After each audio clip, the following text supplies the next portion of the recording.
हाय students, मैं C RC Sharma, chairman VSI Jaipur. और आज आप लोगों से मिलूंगा सीए फाइनल नवंबर 24 में जिसने 42nd रैंक हासिल की है वह है प्रियल अग्रवाल। प्रियल के 431 मार्क्स आए हैं। Priyal, very very congratulation.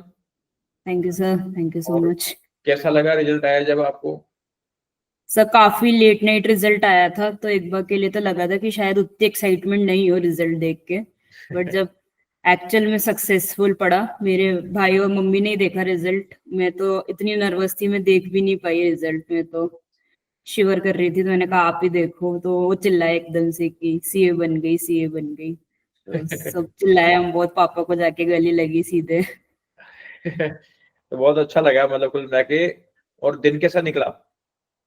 Sir दिन तो मतलब रात ही थी, उसके बाद तो सर नींद आई नहीं, इतनी एक्साइटमेंट, इतनी हाँ, खुशी थी। नहीं उससे पहले का टाइम जो प्री रिजल्ट उससे टाइम था। उससे पहले का टाइम तो सर सारे बच्चे ही जानते हैं, वो एक एक मिनट सुबह से लेके रात तक का कैसे निकाला है हमने। मैं 8 बजे अराउंड तो परेशान हो गई थी घर में, तो कार लेके चली गई थी बाहर और खाना वाना ले आई थी सबके लिए, थोड़ा लस्सी और ये सब। मतलब रिजल्ट ने इतना डिले करके और बच्चों पे मतलब मेंटल प्रेशर बहुत ज्यादा बढ़ा दिया। और ऐसा बच्चों पे, घर वालों पे, सर हाँ सब हाँ, लोग सभी पे रिजल्ट जो भी वेट कर रहे रिजल्ट थे। में इंटरेस्टेड थे सभी पे मतलब प्रेशर हाँ, बहुत ज्यादा था। कब बहुत आए ज्यादा। कब आए। सुबह से एक एक मिनट सर हमको, हमारे घर वालों को ही पता है कैसे निकला है। कितनी बार रिफ्रेश किया? सर गिन ही नहीं सकते। मतलब फोन ही सोच रहा होगा इतना क्या रिफ्रेश हो रहे हैं, इतनी बार करा। 10 बजे बाद से तो लिटरली हर सेकंड में रिफ्रेश कर रहे थे। हाँ हाँ। चलो देखो, आपने वीएसआई से मॉक टेस्ट ली थी, आपने वीबीएमपी प्रोग्राम के स्टूडेंट हो। हाँ सर। क्लासें आपने और कहीं से ली हुई है? हाँ ठीक है, हाँ। ये भी मैं सबको ये बता के चलता हूँ कि भाई ठीक है, हमारा हम्म। रूल क्या है, ये बहुत जरूरी है। अदरवाइज क्या है कि आजकल अ, हल्का सा कोई मान लो कोई यूट्यूब पे देख लिया तो लोग कहते हैं साहब हमारा स्टूडेंट है, और बच्चे कंफ्यूज होकर वो हाँ गलतफहमी कर देते हैं। लेकिन हम क्लियर करके चलते हैं कि स्टूडेंट पे हमारा रोल क्या है। यानी वीबीएमपी प्रोग्राम का स्टूडेंट है, इसमें classes plus mock test plus guidance आता है, क्लासेस नहीं होती है। तो प्रियल, एक चीज बताओ कि आपने आज ये सी इंटरमीडिएट कहाँ से किया था? तो सीए इंटर भी गूगल ड्राइव क्लासेस ही ली थी मैंने पेन ड्राइव वहीं पे। क्लासेस ली थी, तो हाँ। सी इंटर के कितने टाइम बाद में आपने प्रिपरेशन स्टार्ट कर दी थी सीए फाइनल की? तो सीए फाइनल का जैसे रिजल्ट आया, उसके बाद फेब में रिजल्ट आया था हमारा, क्योंकि एग्जाम दिसंबर में हुए थे उस अटेम्प्ट में हाँ। इंटर के। तो हम्म। उसके बाद से मैंने तो थोड़ी लेट शुरू करी थी, मैंने तो अक्टूबर नवंबर अराउंड शुरू करी थी क्लासेस। अक्टूबर नवंबर थी, तो उस समय आर्टिकलशिप के समय कैसे मैनेज कर देते इस क्लासेस को? सब बस थोड़ा टाइम ही मैनेज करना पड़ता था। मैं तो क्लासेस आर्टिकलशिप से आके रात में आराम से डिनर करके अराउंड 10 o'clock बैठती थी, तो 1 बजे तक हो जाती थी क्लास पूरी, उसके बाद सोती थी। तो फिर उसका रिवीजन भी करते थे या मतलब क्लासेस लेते थे केवल? हाँ नहीं सर, रिवीजन करती थी, थोड़ा बहुत करती, मतलब जो इंपॉर्टेंट टॉपिक्स होते थे या कभी होमवर्क होता था, मैं होमवर्क कभी स्किप नहीं करती थी चाहे। हाँ, तो वो तो मतलब जितना पढ़ा है उसका होमवर्क तो डेली चलता ही था हाँ, मतलब। वो मतलब प्रैक्टिकल सब्जेक्ट्स में तो होता ही था, तो होमवर्क में 100% करके रखती थी अपना। और ये एग्जाम के कितने दिन पहले क्लासेस कंप्लीट हो गई थी आपकी? सर मेरी क्लासेस हो गई थी अप्रैल में, कंप्लीट हो गई थी सर, मार्च अप्रैल में हो गई थी। मार्च अप्रैल में कंप्लीट हो गई थी, तो 6 मंथ का टाइम आपको रिवीजन करने के हाँ लिए मिल गया। हाँ, 6 मंथ का प्योर सेल्फ स्टडी टाइम था मेरा। और इस 6 मंथ में क्या किया आपने? लास्ट का जो 6 मंथ था जिसमें मॉक हाँ टेस्ट भी आपके चालू हो गए थे, जी सर। उस फील्ड में कैसे वर्किंग करी आपने? सर मेरे एक्चुअली कजन्स भी सारे सीए हैं, मेरे फैमिली में मतलब काफी लोग सीए हैं, तो उन्होंने यही कहा था मुझे, और मतलब जो ऑफिस में भी सीनियर्स हैं, कि 6 महीने की स्टार्टिंग में एक रफ प्लान बना लेना कि फर्स्ट रिवीजन हमें इतने दिन में करना है, सेकंड रिवीजन इतने डेज में करना है। तो वो हम्म। प्लानिंग करी थी। और उसके बाद भी हर दिन की भी मैं सुबह एक बार प्लानिंग करती थी कि आज ये टॉपिक्स पढ़ने हैं, तो उससे क्या है, एकदम शुरू में बहुत नहीं तो पैनिक हो जाता है, इतनी सारी बुक्स जब अपन वापस बाहर निकालते हैं। तो वो हुआ नहीं मुझे, मैं काम थी स्टार्टिंग में। हाँ, तो टेस्ट सीरीज का भी अपना प्लान है, 10 डेज, 6 डेज, हाँ, 4 डेज उसके और अकॉर्डिंग ही पढ़ती थी मैं कि 6 दिन में टेस्ट है। का पर्पज भी यही है कि हाँ। एक शेड्यूल्ड टाइम में स्टडी हो, जिससे कि टाइम वेस्ट भी नहीं हो और जल्दीबाजी भी नहीं हो। डेली की प्लानिंग फिर करते थे कि डेली की प्लानिंग कैसे करनी है कैसे नहीं करनी। तो इस पीरियड में आपका 4 तो मॉक टेस्ट हुई थी, तो 4 बार रिवीजन तो वैसे हो गया होगा। हाँ सर। तो लास्ट मतलब आप लोगों को जो कॉन्फिडेंस आया, जैसे 6 मंथ आपने 6 मंथ से पहले 2 ईयर के लगभग क्लासेस कंप्लीट करी, जी सर। और लास्ट का 6 मंथ है इसको कंसोलिडेट करने में लगाया आपने, तो कंसोलिडेशन आपका हो जाता है, जैसे मान लो 3-4 बार रिवीजन हो गया तो कॉन्फिडेंस बिल्टअप हुआ कि नहीं उसमें? मतलब सर थोड़ा तो होता है कॉन्फिडेंस बिल्टअप, मतलब अगर आप वापस क्वेश्चन देखते हो तो आपको एक कॉन्फिडेंस तो फील होता है, मतलब 100% तो नहीं आ पाता, मतलब एग्जाम एक बार आता है कॉन्फिडेंस, फिर जैसे एग्जाम और पास आते हैं तो मतलब कॉन्फिडेंस में एक नर्वसनेस होती है, वो तो रहेगी, क्योंकि मुझे लगता है जो लोग बल्कि ज्यादा मेहनत करते हैं उनको ज्यादा नर्वस फील होता है कि कहीं हाँ, मेहनत वेस्ट नहीं चली वही जाए। होता है, क्योंकि इतनी मेहनत कर ली फिर पता चलता है हाँ। कि मैंने जो इतना रिवीजन नहीं। किया उसमें कुछ पार्ट रह नहीं जाए, यस सर। तो वो तो होगा ही होगा, क्योंकि धीरे धीरे टेस्ट सीरीज में भी देखा होगा कि पहले 10 डेज है, फिर उसी को 6 डेज हाँ। में, फिर 4 डेज में, फिर 3 डेज में, फिर 2-2 दिन में रिवाइज करने का टाइम था, फिर 1.5 डेज में रिवीजन। तो जैसे जैसे टाइम रिड्यूस होता जाता है तो वैसे वैसे थोड़ा सा प्रेशर बढ़ता है, लेकिन क्या होता है कि नंबर ऑफ रिवीजन करने से ये लास्ट में जाके कॉन्फिडेंस काफी कुछ आ जाता है, जिससे कि एग्जाम में दिक्कत नहीं आती। हाँ। मुझे तो लगता है सर स्टार्टिंग के फर्स्ट सेकंड डिवीजन में भी कोई छोटा टॉपिक पड़ा हुआ हो, एक बार नजर भी डालियो तो एग्जाम में कुछ तो याद आ ही जाता है, मतलब एकदम शुरू से छोड़ बिल्कुल छोड़ के बिल्कुल। नहीं चलना चाहिए। मेरे को हाँ लगता है 2 रिवीजन तो 100% करने चाहिए, उसके बाद अपन कट करना शुरू कर सकते हैं एबीसी एनालिसिस के हिसाब हाँ, से। नहीं नहीं वो चीज है, लेकिन वैसे भी क्या है कि जैसे 2 बार आपका ढंग से रिवीजन हो गया तो थर्ड हाँ। टाइम में नॉर्मली उतना रिवीजन तो हो जाता है, जो पहले पढ़ा था उतना हाँ, रिवीजन तो लगभग हो ही जाता है। काफी चीजें तो याद आ जाती है टॉपिक पढ़ के। हाँ, तो फिर वो टाइम रिड्यूस होना चालू हो जाता है, जैसे पहले 10 दिन में पढ़ा था अगली बार 6 डेज में हाँ। पढ़ने हैं, लेकिन नंबर ऑफ रिवीजन बहुत जरूरी है, अगर नंबर ऑफ बहुत। रिवीजन हाँ नहीं करें तो फिर दिक्कत है। तो जी एग्जाम के सर। समय कैसे मैनेज किया, जब 1.5 डेज का टाइम मिल रहा था आपको?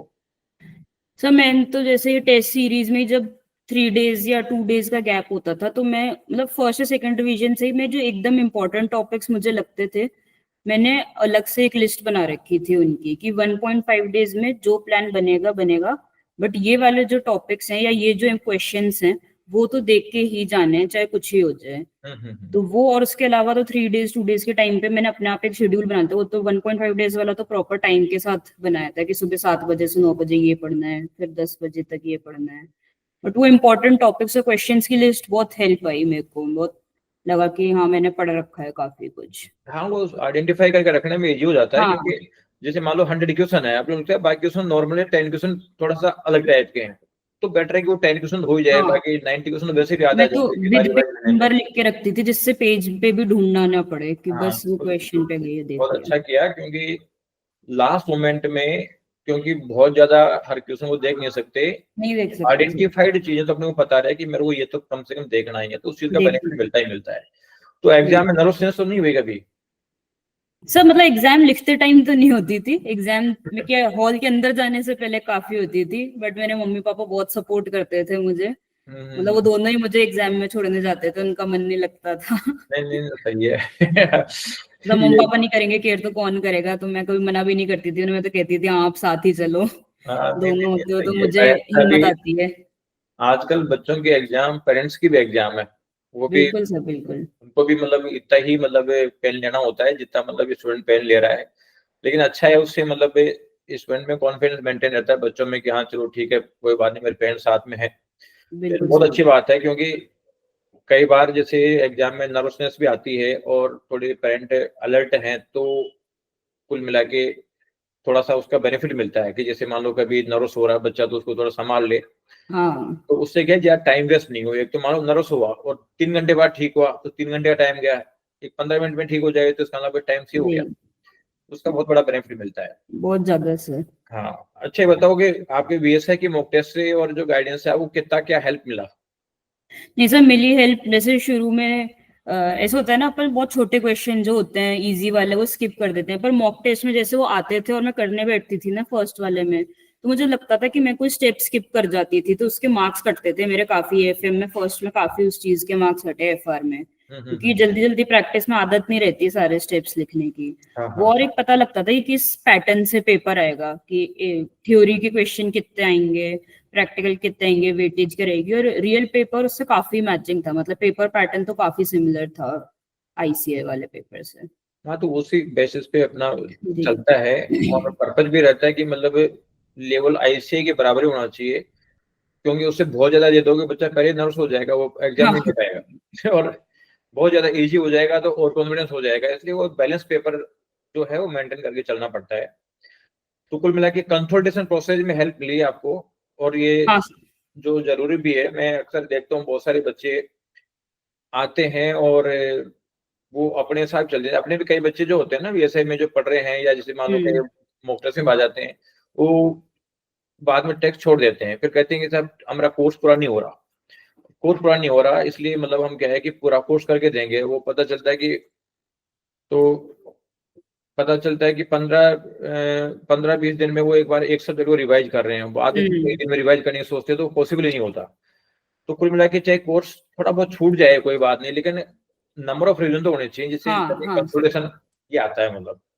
अच्छा, आपने जूनियर्स को क्या बताना चाहोगे? आप बताओ, जूनियर जैसे मान लो बहुत सारे बच्चे हैं, आपके और भी बहुत सारे साथी होंगे जो मतलब इस एग्जाम में अटक गए, और कुछ नए बच्चे होंगे जो मतलब सीए इंटर से फाइनल में आ रहे होंगे, तो ऐसे बच्चों को क्या सलाह दोगे जिससे कि पहली बार में सीए बन जाए?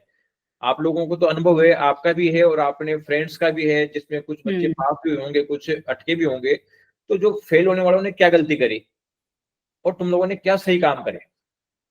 सर मैं तो सिर्फ मैं ही बता सकती हूँ, मैं सबको ये कहूंगी कि टाइम मैनेजमेंट जरूर करके चलना। 6 महीने इनफ होते हैं अगर ढंग से पढ़ाई करी जाए तो, और थोड़ा पढ़ाई को प्रायोरिटाइज करना। दोस्त जो और स्कूल फ्रेंड्स हैं वो कहीं नहीं जाएंगे, बर्थडे एनिवर्सरीज अगले साल भी आ जाएंगी। मैंने मेरे बहुत क्लोज कजन ब्रदर की फर्स्ट वेडिंग एनिवर्सरी मिस गई थी, वो सब घर वाले मेरे घूमने गए थे, मैं अकेले घर पे रुक के पढ़ाई करती थी। मेरे खुद के मम्मी पापा वगैरह सब गए थे। कुछ नहीं होता, अगले साल दिवाली आएगी, सब आएगा अगले साल। बट ये वाली जो फीलिंग है फर्स्ट अटेम्प्ट में सीए बनने की, और रैंक भी आएगी जिनकी, उसको कुछ बीट नहीं करता। और अब सब खुश हैं, उस टाइम भैया गुस्सा थे, अब नहीं है, अब वो बहुत खुश हैं, सबसे खुश हैं। वो परमानेंट रहेगी, परमानेंट रहेगी। फर्स्ट टाइम दिवाली ये बर्थडे होगा। पार्टीज हर साल आती हैं, हर साल हाँ, गई हैं। बिल्कुल बिल्कुल सही, वो परमानेंट आएगी, वो अगली दिवाली को भी हाँ मतलब वो फर्स्ट टाइमर रहेगा, उससे अगली को जी, फर्स्ट टाइमर रहेगा। तो तो ये ये फर्स्ट टाइम वाली फीलिंग वापस नहीं आएगी। बिल्कुल सही है, क्योंकि कुछ सेक्रीफाइस तो करने पड़ेंगे अगर अपने को बड़ा हाँ, टारगेट अचीव करना है, तो कुछ सेक्रीफाइस तो।